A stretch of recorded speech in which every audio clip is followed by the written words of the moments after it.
Hey, how's it going, guys? I'm Chris, and this is Regular Guy Training. So we're going to talk about this particular video. You guys read the title and stuff, and really the reason for it is that since I made a little bit of a ranty video following our December class in Maine about the RAS-47 and how garbage that thing is,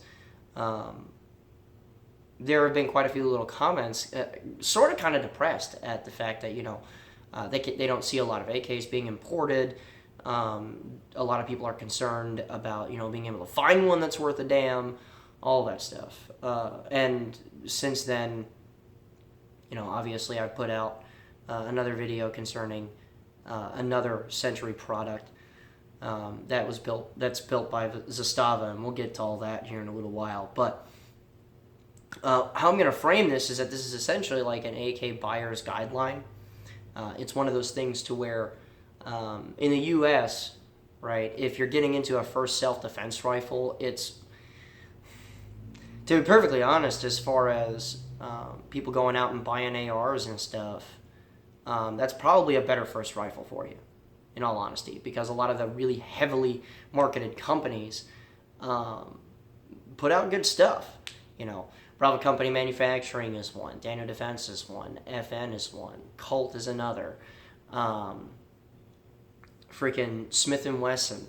I haven't seen the Palmetto State Armory Freedom line, but I know that their premium line runs really good. I got a 20-inch gun that runs like a champion. There's a lot of highly marketed guns that are out, and spare parts are all over the damn place, and it's just easier to get into. But guys that are venturing into the AK game, I've seen a few, what to look for videos and stuff like that, but never like a huge list of, just buyer beware type stuff, or these companies are great, these require a little bit of you input, these are kind of sketchy, blah, blah, blah. So we're going to get into that, right? So as far as you looking for an AK, right, if you take nothing else away from this video, here are essentially the big three. It's one of those deals where if you walk into a gun show or a gun shop or something like that and you pick up an AK of some kind, you pick it up and you start looking at it, and the first thing that you see is one of these three countries of origin, and that would be Russian, Bulgarian, or Chinese. You're in good shape, right? Hands down, you're in good shape. Wherever that thing came from, chances are it comes from one of these recommended manufacturers that I'm going to list up here. But chances are you are in excellent shape if it's Russian, Bulgarian, or Chinese. Those are like your big three. Okay. Now there are a couple that, a few that, generally speaking, put out good stuff, but I put a little asterisk next to that because, we'll get into certain reasons as to why here or there. But generally speaking, if you run into a Hungarian piece, you're in good shape. Egyptian stuff is usually pretty good. And Romanian stuff, I know, calm down in the comments. Romanian stuff generally just tends to run and run and run and run and run and run and run forever. But as far as being com block spec, shooting at 2 to 2.5 MOA, regardless of ammunition type, and just and having those cold hammer forged barrels, their chrome line, lasting 32 to 35,000 rounds on a steady diet of bimetal jacket bullets. The big three are Russian, Bulgarian, and Chinese guns. And that's not in a cast order either. All three of these are pretty much the same quality as far as how long they'll last you, how accurate they are, how tough they are, that kind of thing. I can't really order them high to low in anything other than personal preference. All three of these do very well, right? So now with that out of the way, right? Let's first get into complete guns that you can just, grab up off a shelf, and as configured, you can start, sticking 30-round magazines in them and just go to town, right? With a regular stock and, a AKM pistol grip probably, and all that other stuff, right? So let's get into complete guns that are fantastic. And you cannot do a list like this without mentioning Arsenal, right? Look, I get it. there are videos out there that highlight specific issues that have happened with Arsenal guns from here to there. But a lot of times when you see videos like that, the person that produces that video is just kind of like, I don't hate Arsenal. I don't. It's just, this happened, and you can't mention that without talking about Rob Ski, a broken hammer, bubbling paint job, that kind of stuff, but he says it himself. He doesn't hate Arsenal. It's just shit like that gets out the door every once in a while. And because of the fact that Arsenal is an upper echelon company, the slightest things are things that you just can't get away with, right? And that's how it should be, right? Bubbling paint job is unacceptable. A snapped hammer is absolutely not acceptable. But with that being said, just about every single Arsenal rifle that I've ever seen do anything, okay, unless it was the operator's fault or the dude holding the rifle, okay, the guns are awesome. They've been awesome. They always do very, very well from what I've personally seen. And yeah, there will be lemons here and there, but generally speaking, statistically speaking, chances of you picking up a dud that is an Arsenal are about 0. Okay, really close to 0. So that's one. So of the Arsenals, you have the SLR series, and usually a lot of times they'll follow the form factor of like a 100 series gun that has like a folding stock, really solid folding stock, by the way. And you'll have a lot of modern stuff, modern AKM stuff that goes into those guns. The SLRs are like your Bulgarian guns. The SGLs are like Saiga conversions, Russian guns, that kind of deal, and they're amazing. The SAM 7s and SAM 7 SF is a milled, not a stamped gun, also Bulgarian, also amazing. When the SAM 7s first were produced, they were American-made only guns, but they were incredibly expensive, and then they started getting imported. So now we have guns like this that are out that are absolutely amazing. So those guns are awesome. Do not worry about one when you pick it up. And oh, by the way, the 107, the 107 series, not the CR, but I think the FR, yeah, the FR, is being imported again. Great. Now,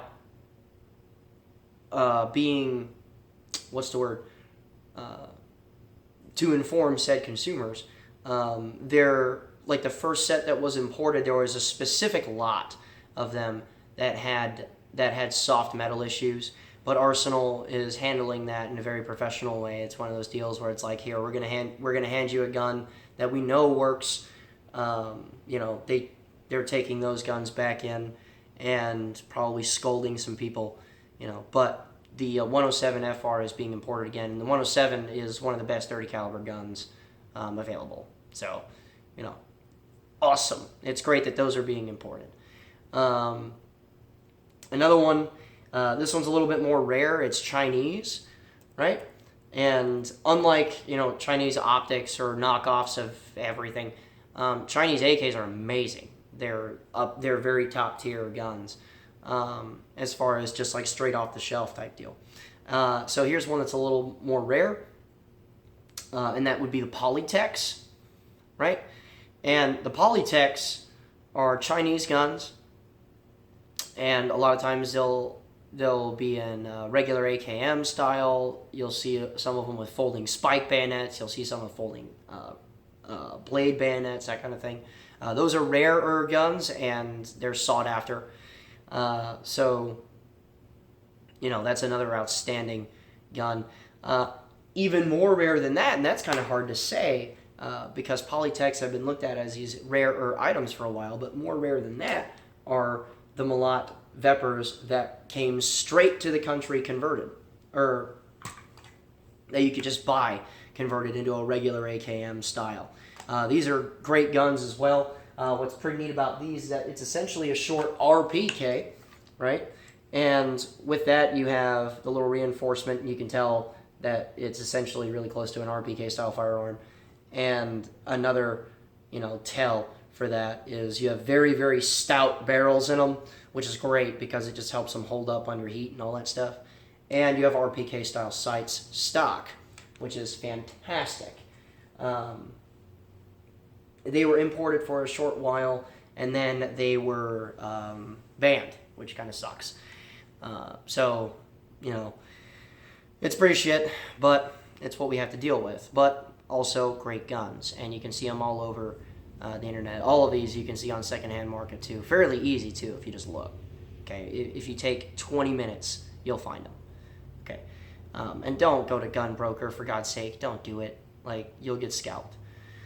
The Polish Archers, the barrels, those are 5.56 AKs, and I'm not sure if other calibers were imported into the States, but these rifles are a little bit different than a regular AKM style, so a lot of people are intimidated by them because they have different setups for how their furniture lines up and stuff, and a lot of people don't like 5.56 AKs because as far as like a rifle round is concerned, 5.56 is like the 40 of rifle calibers, to where 30 is a 45, like a 30 is a 45, and 5.45 is a 9.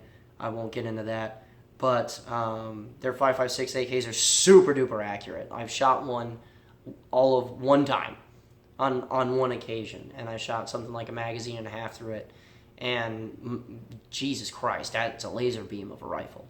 Stock's a little long for me personally, but then again, I could say that about these. But there ain't much to say other than that.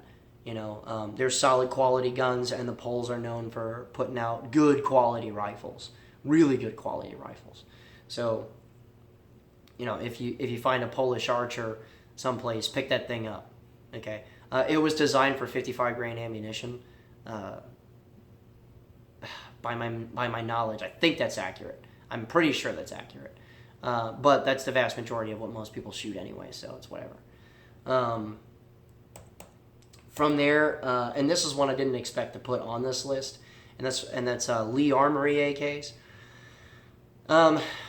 The AKOU did a 5,000 round test on one, and I've seen exactly 2 additional examples of these things come through different classes and stuff. One I attended, one I taught. And, they do well from what I saw. But I will put an asterisk above this little recommendation because I don't have bucket loads of data to recommend them, and especially since they're fairly unknown.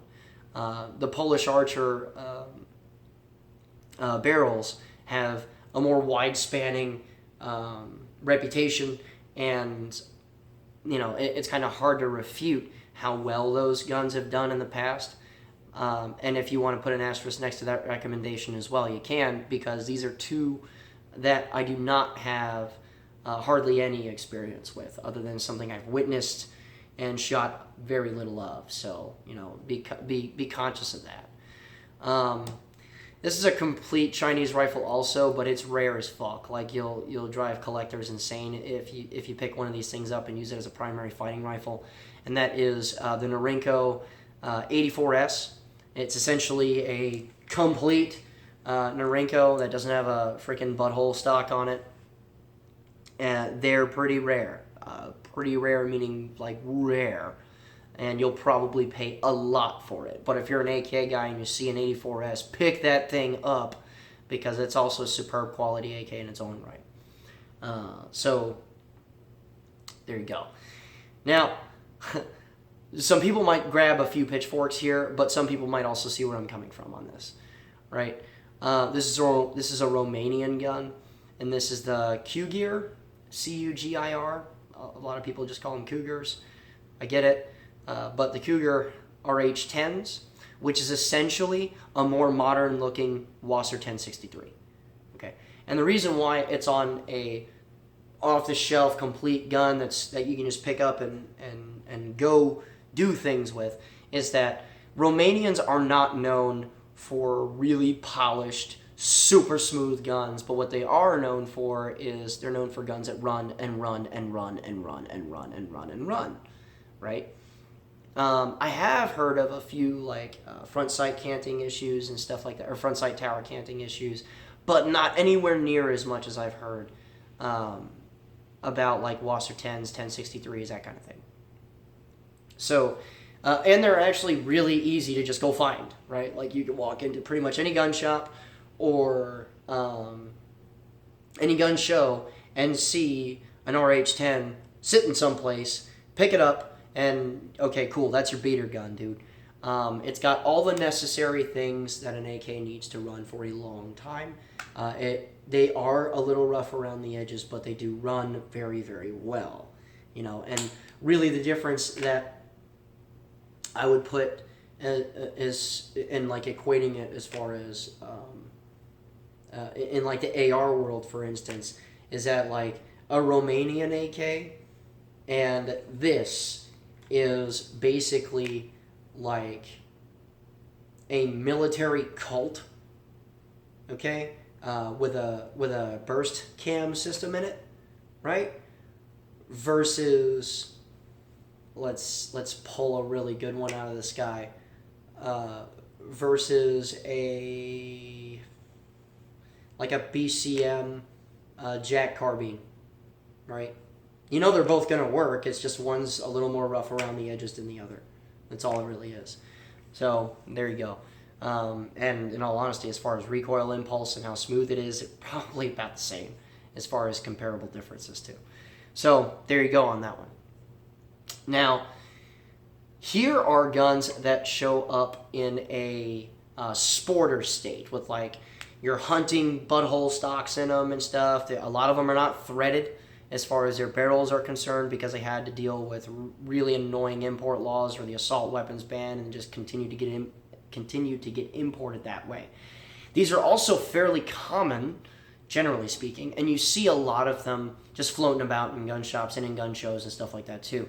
The only difference to these is that a lot of times they ship to the country only able to take a single stack magazine. So in order to turn the thing into a proper self-defense rifle, you need to go through a conversion process. And I'll have a list of dudes that convert guns really, really well and, you know, don't cut the corners and all that shit. So, Saiga, everything. Okay, generally speaking, a lot of times you'll see an already converted Saiga. Arsenal converted a shitload of Saigas, and that's where like their SGL line comes from, right? Freaking, but a lot of times you'll just see them and they look like regular hunting guns with an AK action, right?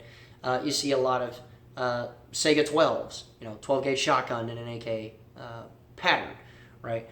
And you'll see them in these configurations. So those are Russian guns.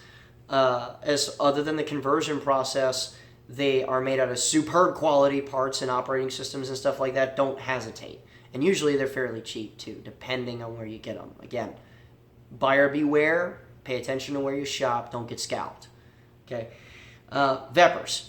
A lot of those come in that little hunting configuration also. And Veprs are known for producing accurate guns. They're also known for producing weird calibers as well. Like I've seen a lot of 7.62x54R Veprs. I've seen 308 Veprs. There's 5.56, 5.45, 7.62x39. There's a bajillion different variants out there, and the cool part is that you can find those things, find magazines for those things, get that thing converted into something that you want to use as far as a regular AKM pattern gun.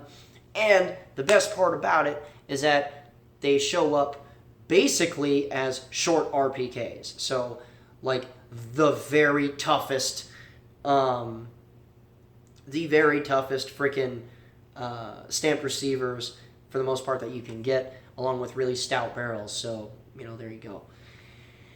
What else? Oh, and the Norinco Mak90. Generally speaking, those are in a unconverted state. Same thing.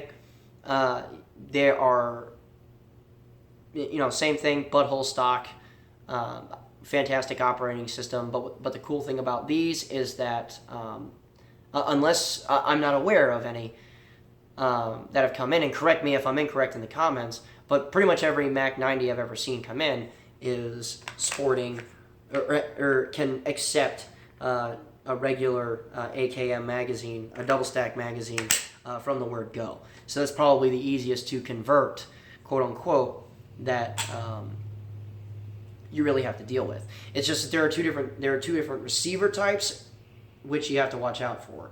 One is a little more annoying to convert as far as the stock is concerned, and that's a slant cut receiver, right?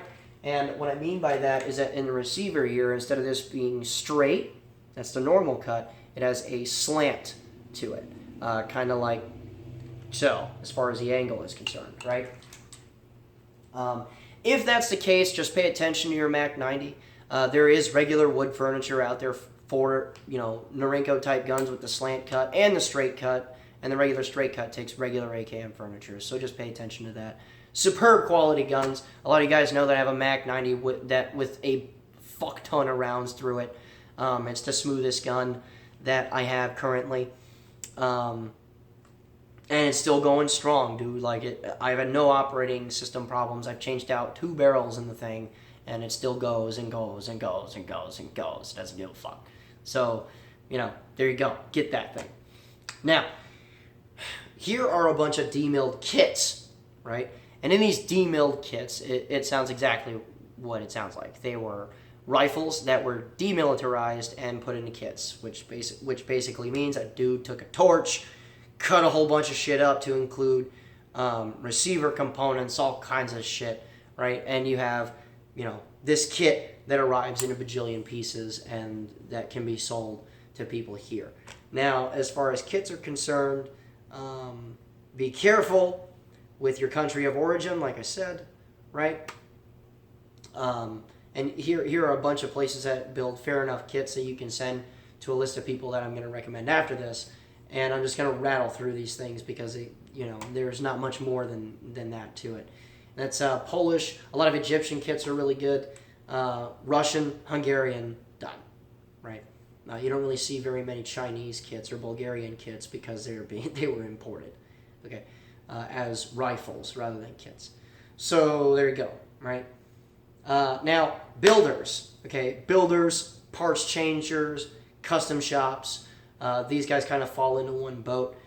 These are dudes that know their shit on the AK and will build you a hell of a piece. Some of these have a hell of a wait time on them, but it's because they do good work, right? So I'm going to rattle through these. Oh, and you will probably pay money for these too. So these are for like the AK guys that want that custom AK that's perfect to all of their specific needs, that kind of thing.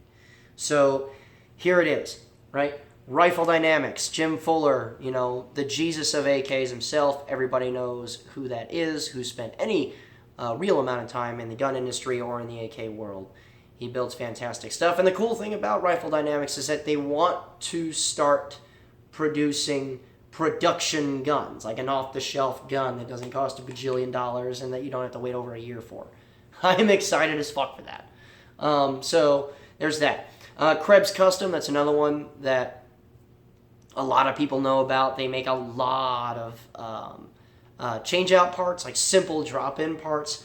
Their ledged safety is famous with lots of guys because there's a big, huge ledge on it that you just kind of throw down. They make a lot of different parts. They make a lot of different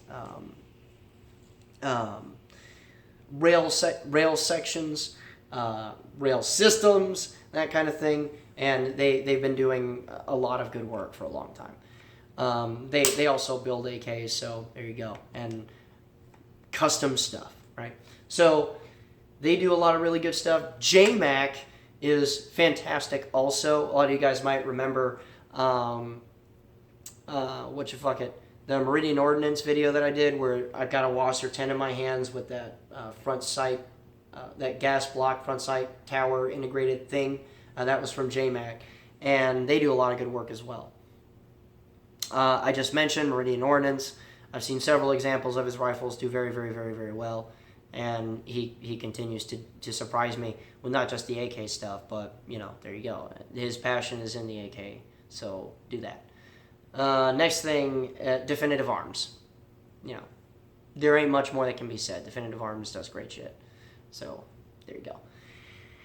Now, here are the guns that are okay, provided that everything is lined up properly. And this is why I had like an asterisk behind the whole Romanian thing, because the Wasr 10 and 1063, for a while, Wasrs were having tons of problems, but newer ones, you know, they run just fine. Again, rough around the edges AKs, but they run and run and run and run and run. These are the atypical truck beater guns with like that you just throw into the back of a freaking pickup or something, and will have a bajillion pounds of rust on them and are more reliable than fat chicks, man. So, you know, there ain't much more than I can really say. A far more rare one in 545, the Wasr 2, is, as you probably expected, a Romanian 74 pattern rifle. And if you have your hands on one of these guns, it's still a beater gun, but you don't see very many of them.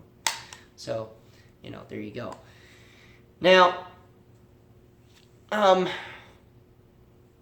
here's why I say DDI is okay, right? Because I've seen a few examples of these guns. You guys saw me review a stamped gun that they did. I saw a couple more since I started the company. The most recent one that I saw was at the December class that we did in Maine, and dude showed up with a DDI AK, and it ran. It ran just fine, you know. Had an AKT in it and everything, and you know, from what I've seen, DDI guns do just fine. Now, the reason why I say that they're okay is because I also have heard about quality control issues and stuff too. So, you know, if you run into a problem, from what I understand, DDI's customer service is really fucking good. So, just pay attention to that. Sorry, I had to pause this. My laptop went to sleep. But yeah, just pay attention to that, and you should be fine, right? Now, here are a lot of different guns / builders that have had a lot of problems, right? And this is just, again, for more of the buyer beware type stuff. PSA, they were really good to start, or Palmetto State Armory. They were good to start, really good to start. And then forever thereafter, they kind of had their own little quality control issues, so I can't, you know, fully recommend them in good conscience. I've seen I think it's one, and it did not do very well. IO is utter trash. Yeah, Inner Ordnance is well known for being absolute shit, and there's a lot of people that are like, why even have to mention these people? Everyone knows. Well, there's a lot of people that don't. There's a lot of new people getting into the AK stuff. So IO is shit. They have guns that look good, but they're garbage, so pay attention to that. Dude, Century, for the longest time, they import a lot of stuff. They import a lot of questionable stuff, and they build crap. The RAS-47, the moving parts in them, their heat treating is garbage. The metal is literally too soft for what's happening. So is the C-39. And it seems that the issues persist. Now, another one that a lot of guys might get a little panty twisted over is Zastava, right? These dudes build AKs, and they're contracted by Century, right, to produce these things, and then Century imports them. Well, the problem is that with Zastava, fucking... what tends to happen is that while they're being contracted to produce a certain thing, they're also producing a certain thing to a specific price point. Okay? So what that results in is that they're using essentially cardboard receivers. And that causes all kinds of really, really weird stuff to happen. And random cast parts. Like, their operating systems tend to be just fine. Like, their actual moving parts tend to be just fine. But their receivers tend to bow out a little bit. And then you guys just saw, you know, some of their cast parts that are press fit together, like on that front sight tower from that PAP. Stuff just starts shaking loose from them randomly, you know. And AK guys that know a lot of AK stuff, you know, will say in the words that my buddy Evan said, you know, good old Zastava cardboard receivers when they see some crazy shit happen to a Zastava, because like really, really weird stoppages happen in those things. Like, you know, really odd ejection patterns, and then eventually you end up with a spent case in your receiver somewhere, right? So, I don't know, man. They're weird guns, and this extends to their N and O PAPs and all that stuff. And some of them turn out just fine. Some of them really don't, you know. So it's one of those things where it's like, you see you know, random and weird problems here and there from them, and it's one of those things that keeps me from leaning all the way over to one side. Now, will I end up with a little short pap that, you know, I can turn into a freaking, quote, pistol that I can mess with? Okay, yeah. Probably as a funsie gun or something, but I wouldn't bet everything I ever had on one of their products. And we're still in CenturyLand. The Polish Tantals. These aren't bad guns. They really aren't.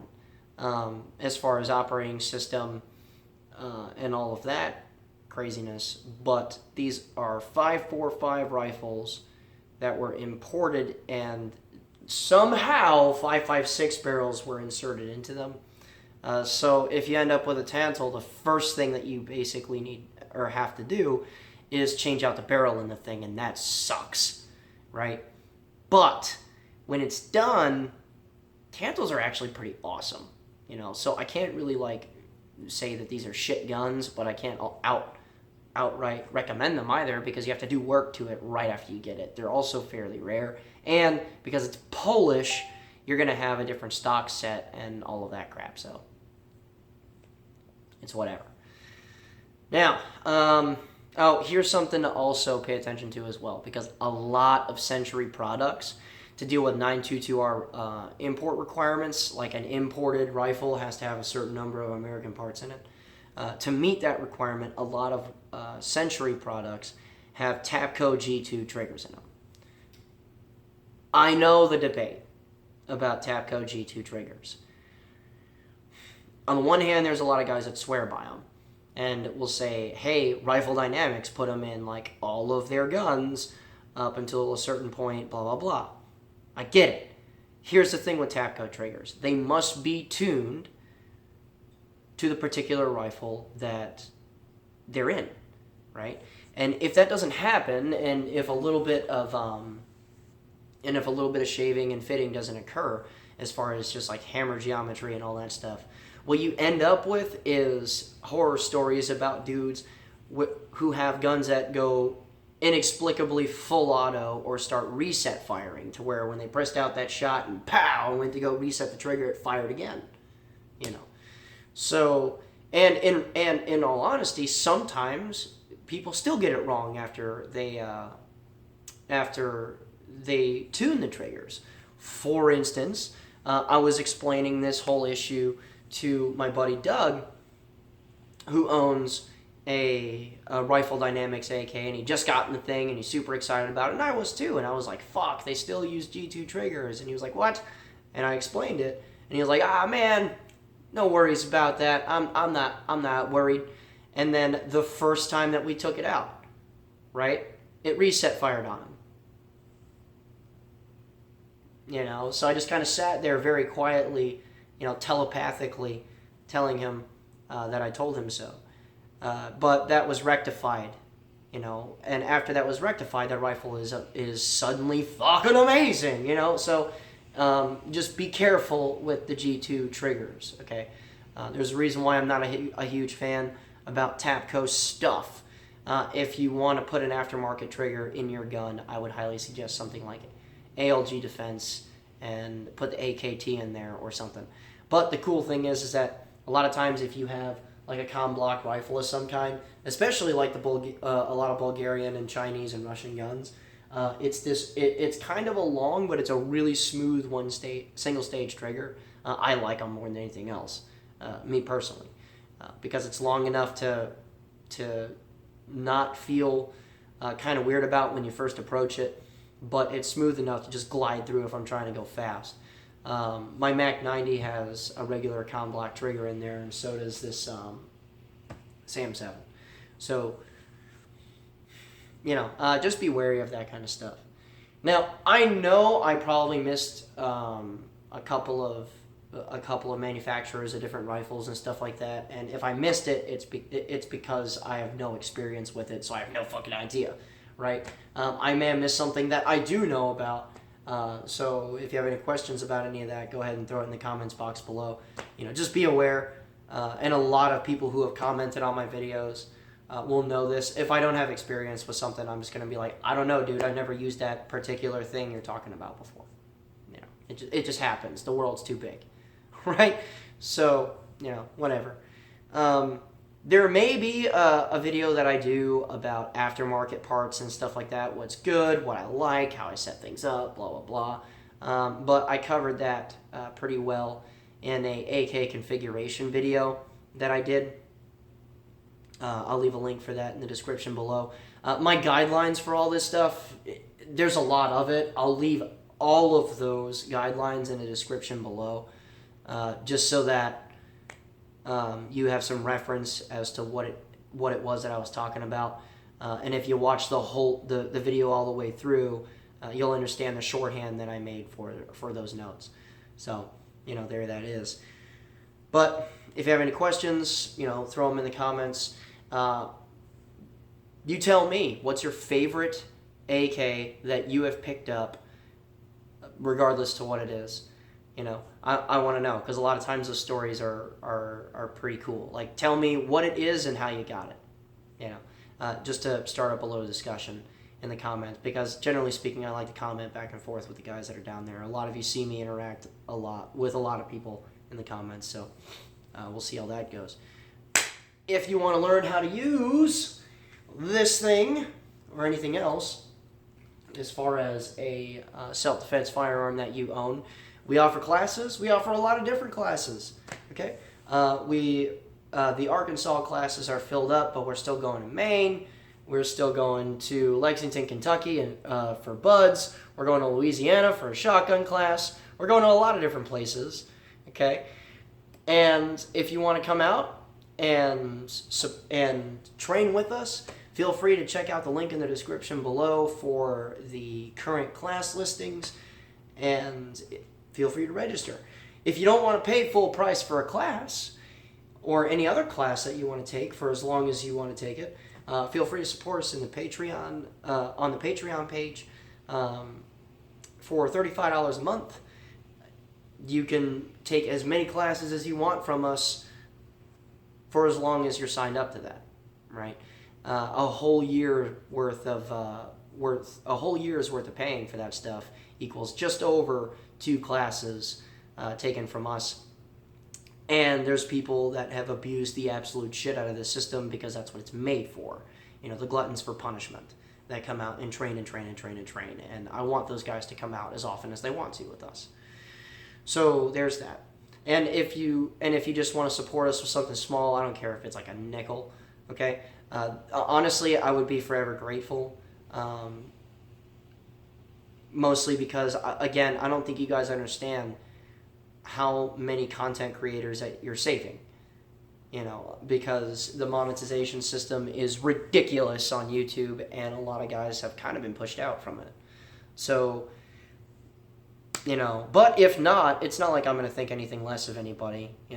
It's whether or not you want to. It's voluntary. These videos are still free. They're still going to get produced, even if I don't make shit off of them, because I started this channel not making shit off of them. So, no big deal there if you don't want to, right? I could care less. Now, if you want to join the discussion on Facebook, feel free to go ahead and check that out in the link in the description also. There's a lot of guys on this group, a lot of good discussions that go on. Our admins are constantly on, adding input and that kind of thing. And if you tag me in a post, this is what a lot of people don't realize, you have to tag me for me to see things. My Facebook feed is so cluttered that if I'm not tagged, I probably won't see it, right? But if you want me to answer a question there, that's fine. So, with all that being said, guys, I hope this video was helpful, especially you guys that are new as far as the AK world is concerned. And I hope that it's a little less depressing, because the used market is filled with really good quality guns, and generally speaking, people just don't use their AKs like intended. You know, most of the AKs that I bought secondhand off of somebody it was just a rifle that he didn't understand how to use, and there were barely any rounds through it. So, you know. But with that being said, guys, remember, a regular guy's firearm is the last defense against tyranny. Be easy.